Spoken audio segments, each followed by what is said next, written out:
Maayong adlaw sa tanan mga kaalas. Adlaw Domingo karon mga kaalas. Nangkasimba na ba ang tanan? Ako kasimba mga kaalas kay bawo ka. Nakamata ko kuha na. Alanganin na kayong sa oras. Karon mga kaalas.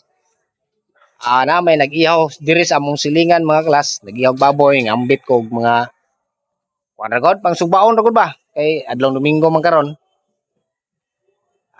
Gusto po kung mo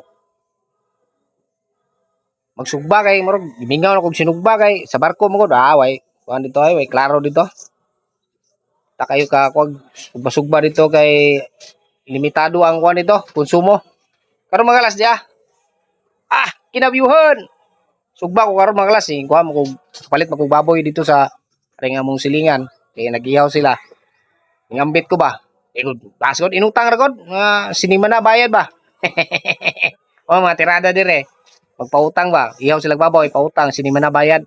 Ayun kuha ko mga 2 kilo. Kani oh. Asas kinabyuhan. Magsugba ko karon mga kalas dia. Nagpabagan ako mga kalas kay magsugba ko karon. Kay ulingaw diri sa bahay mga kalas ba. Kay Domingo man karon. Sugba ta. Tira.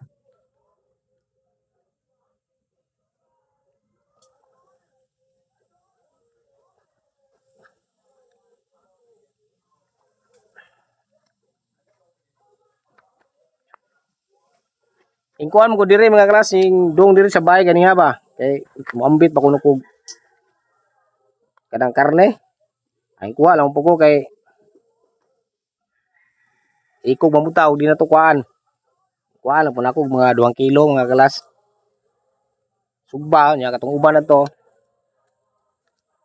Ako tong sabuon o di sagur-saguran o gulay ba.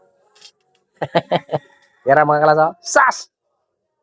Kini karon sugod ako patrabaho karong Lunes. Pohon bali Ginoo. Tira na yung mga materyales oh. Sugdan ni hinahinay ni hong payag mga kalas kay ano timing po naabot ay gamay ang tinigom. Ato lamang idapat kay sayang mo god magastos ba. Sas kinabyuhan. Kaya mga kalas oh. Kaso-aso na. Sas.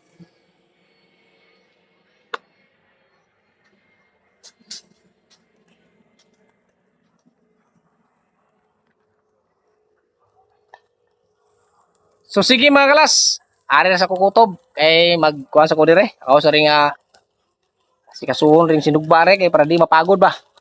Kinabyuhan.